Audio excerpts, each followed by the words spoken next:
Assalamualaikum warahmatullahi ta'ala wabarakatuh. Alhamdulillahi rabbil alamin. Wabihi nasta'inu ala umuri dunia wad din. Wassalatu wassalamu ala asyrafil anbiya'i wal mursalin Sayyidina Muhammadin wa ala alihi wa sahbihi ajma'in, amma ba'du. Qala Allah ta'ala fi kitabil aziz al-karim, a'udzu billahi minasy syaithanir rajim. Bismillahirrahmanirrahim.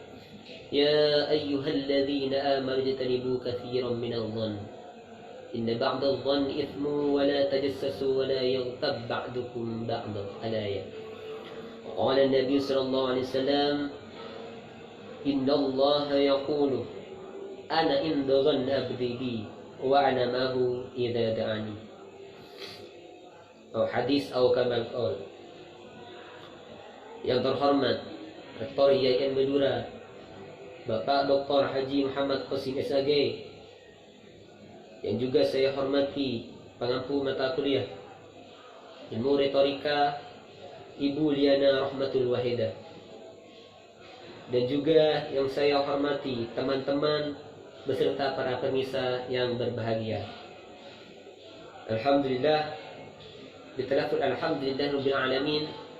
Mari kita panjatkan kehadiran ilahi Rabbi, yang mana atas limpahan rahmat serta pertolongannya kita semua pada kesempatan kali ini masih bisa beribadah dan juga mengerjakan amal ma'ruf nahi munkar. Serta sholawat serta salam mari kita aturkan kepada baginda kita, pahlawan besar kita, Nabi Muhammad SAW, yang mana atas jasa-jasa beliau kita semua bisa terangkis dari alam jahiliyah menuju alam yang terang benderang seperti saat ini. Alhamdulillah, pada kesempatan kali ini izinkan saya, Wasilul Khair, mahasiswa IAIN Madura, Prodi Tadris Bahasa Indonesia semester 5, ingin menyampaikan sesuatu hal yang mungkin ini adalah hal sepele, hal yang kecil, namun saya menjamin hal ini sulit untuk dikerjakan.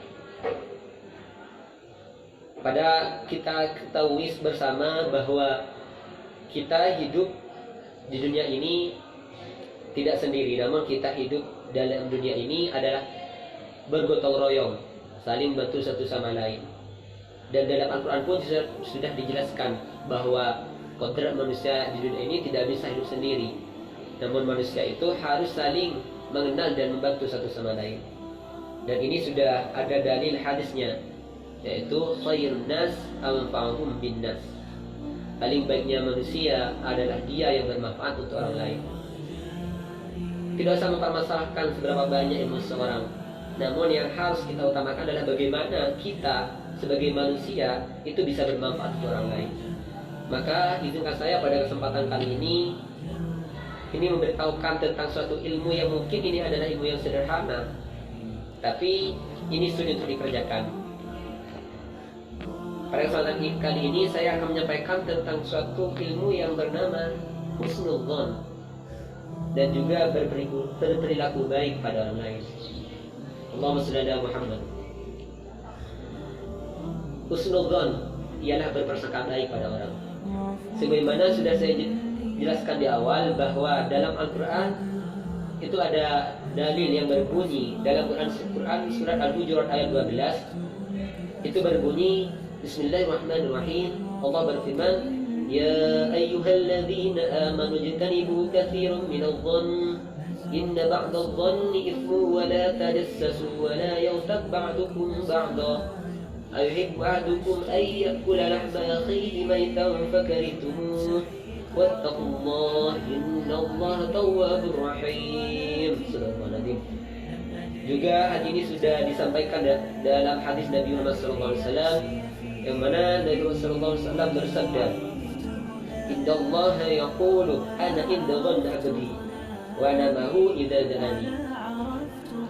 Dalam Al-Quran dijelaskan bahwa kita manusia itu dilarang untuk banyak berprasangka. Sungguhnya sebagian prasangka itu dosa. Dan janganlah kalian mengunjing satu sama lain. Janganlah mengunjing satu sama lain. Adakah seorang di antara kamu yang suka makan daging saudaranya yang sudah mati? Maka tentulah kamu bersadiki kepadanya. dan bertakwalah kepada Allah. Sesungguhnya Allah Maha penerima taubat lagi Maha penyayang. Sesungguhnya dengan adanya agama ini, dengan adanya agama Islam, kita ada aturan yang mana aturan tersebut menuntut kita kepada jalan yang benar, menuntut kita kepada jalan yang mana jalan itu harus kita lewati, jangan melebihi jalan yang sudah ditentukan dalam agama.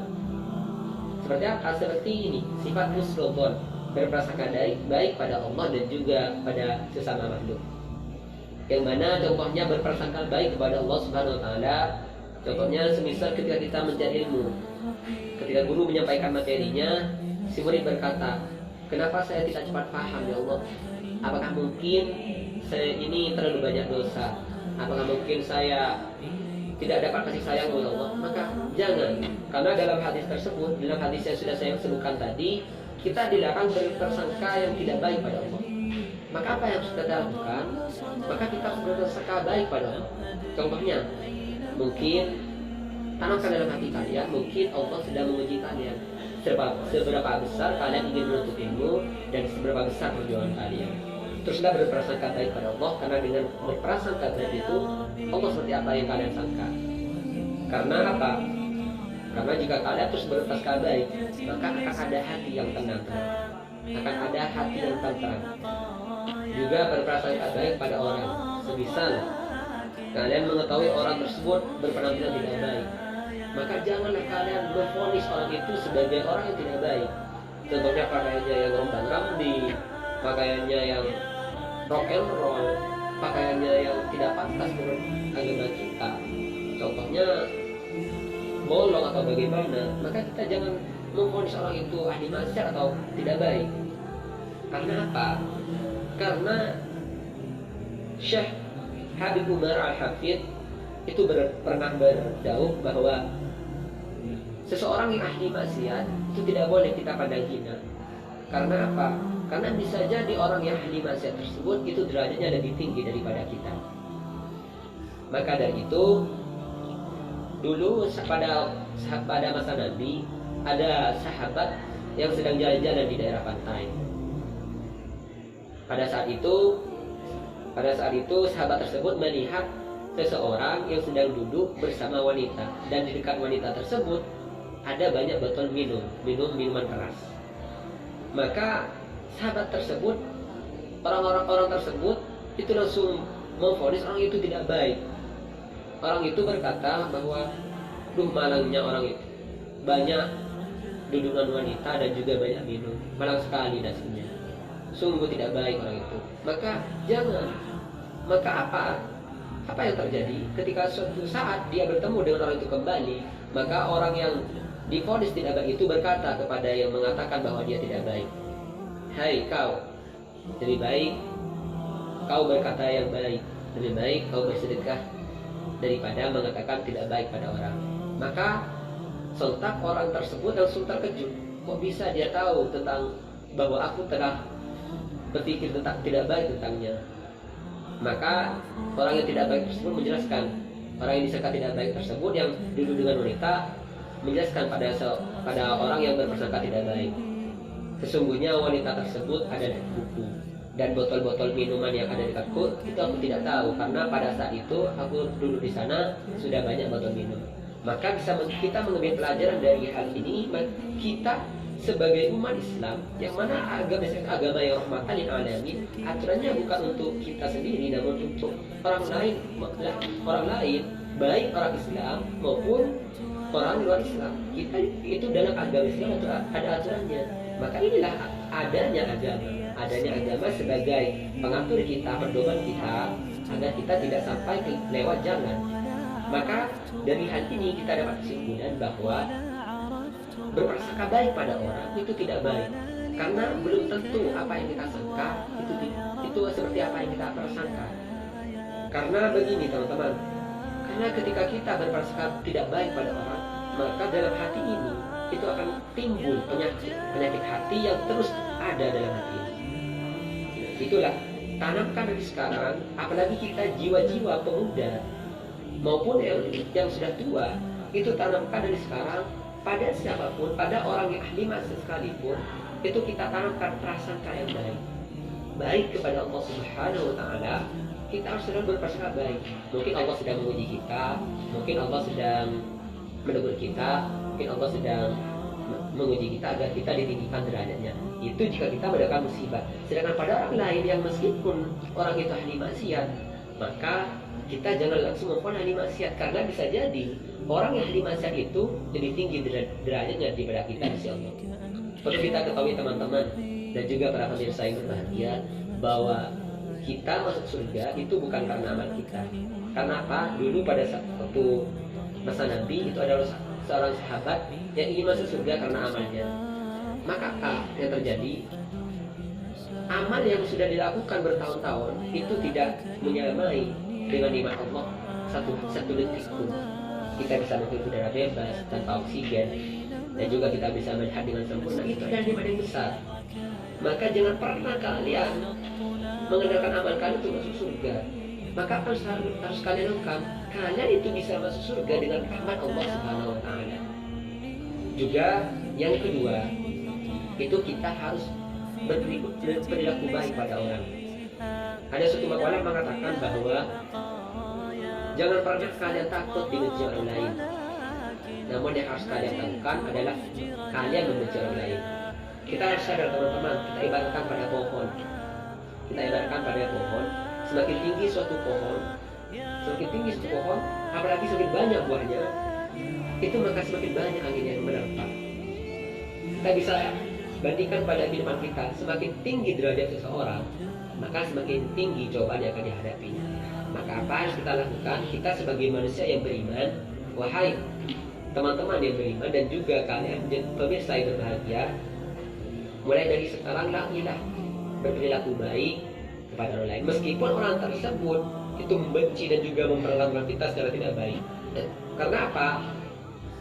Pada masa Nabi Muhammad SAW pernah dikejar seorang pembunuh.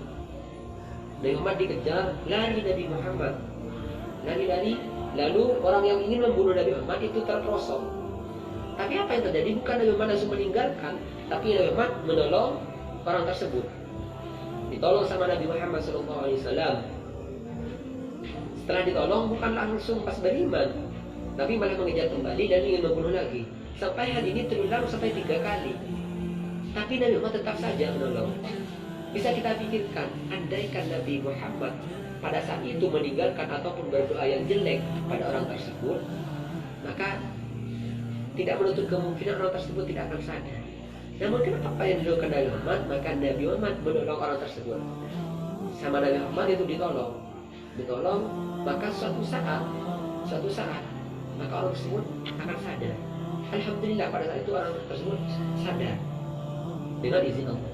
Maka apa yang dapat kita simpulkan dari apa yang sudah dicontohkan Nabi? Karena dalam Al-Quran disebutkan dapatkan lakum fihim uswatun hasanah. Artinya Nabi itu adalah contoh yang sangat baik. Kita harus mencontoh Nabi. Artinya apa? Jika kita berada dalam lingkungan masyarakat, kita tidak akan menemui jalan yang mulus. Karena apa? Karena perbedaan dalam umat Islam itu sudah biasa. Kita dalam kehidupan ini ada yang membenci, ada yang sayang pada kita, ada yang tidak sayang. Maka apa yang kita lakukan? Meskipun pada orang yang tidak sayang sekalipun, kita itu harus berperilaku baik. Contohnya, orang membenci kita, jangan kita balas benci. Karena api jika dilawan dengan api maka semakin membara, teman-teman. Namun jika api itu dipadamkan dengan air, maka api itu akan padam. Artinya, orang yang membenci kita jangan pernah kita balas dengan suatu perbuatan yang buruk. Jangan membalasnya dengan apa yang dia lakukan pada kita, namun balaslah dia dengan senyuman dan juga kebaikan. Suatu saat insya Allah dengan izin Allah orang tersebut akan sadar. Karena apa? Suatu kejahatan jika dilawan dengan kebaikan, maka kejahatan yang akan dilakukan. Namun perlu kita ketahui, perjuangan itu tidak ada yang manis. Perjuangan itu tidak ada yang manis di depan, namun perjuangan itu akan ada di akhir. Manisnya akan ada di akhir. Mungkin Allah tidak akan membalas kita sekarang, mungkin Allah akan membalas kita suatu saat di akhirat. Contohnya seperti apa? Bukan hanya kepada manusia, namun kepada makhluk-makhluk Allah. Contohnya dulu pada zaman tabi'in itu ada seorang ahli zina. yang pada waktu sekarang orang zina itu dipandang sebelah mata. Namun pada saat itu orang zina itu berjalan, ada seekor anjing ini teman, ada seekor anjing yang terjebak oleh duri. Namun apa? Sama orang yang zina ini ditolong, wanita zina ini ditolong. Maka pada saat itu wanita zina tersebut itu wafat. Maka dengan izin Allah, karena dia menolong makhluk Allah, maka dia masuk surga. Maka yang kita lakukan ini sebisa mungkin tanamkan pada diri kita itu berperilaku baik pada orang. Seperti orang benci kepada kita, namun jangan pernah kita membalasnya dengan suatu perbuatan yang tidak baik juga. Karena sesuatu yang tidak baik jika membalas dengan tidak baik itu tidak akan ada batasnya. Contohnya, saya bertengkar dengan si B, saya melawan, maka tidak akan ada benih saya. Namun jika saya mengalah dan saya menanamkan kebaikan pada orang tersebut, suatu saat orang tersebut akan sadar. Insyaallah, Allah Subhanahu Muhammad. Intinya teman-teman, intinya ya, kita bandingkan kepada pelangi. Jika saya boleh membuat sedikit, kita bandingkan kepada pelangi. Pelangi itu berwarna-warni. Pelangi itu berwarna-warni namun indah ketika dilihat. Itu mengapa? Karena mereka bersatu, karena mereka berwarna-warni berkumpul menjadi satu. Maka dari perkumpulan mereka itu menjadi satu hal yang indah yang bisa kita lihat dan juga bisa kita nikmati. Artinya apa? Dalam kehidupan ini kita memang berbeda-beda. Ada yang kaya, ada yang miskin, ada yang baik, ada yang jahat. Artinya perbedaan karakter, perbedaan pemikiran dalam kehidupan ini sudah biasa. Namun jangan jadikan perbedaan karakter ini sebagai suatu hal yang membuat kita itu tidak membantu orang lain. Namun jadikan perbedaan ini untuk kita saling melengkapi dan juga saling membantu satu sama lain. Ya, suatu saat dengan perbedaan ini, jika kita saling membantu, saling mengasihi satu sama lain, maka akan ada keindahan yang bisa kita nikmati. Orang Islam toleransi pada orang kafir, orang baik toleransi pada orang yang jahat. Orang yang ahli ibadah itu mengasihani orang yang ahli maksiat. Doakan, karena jika kita berbuat baik kepada orang, suatu saat orang lain akan berbuat baik pada kita. Mungkin hanya itu yang bisa saya sampaikan. Mohon maaf yang tidak batasnya, karena dalam hal ini saya juga masih belajar. Mungkin hanya itu akhiran. Apabila ada tutur kata yang tidak pantas, saya mohon maaf. Wassalamualaikum warahmatullahi wabarakatuh.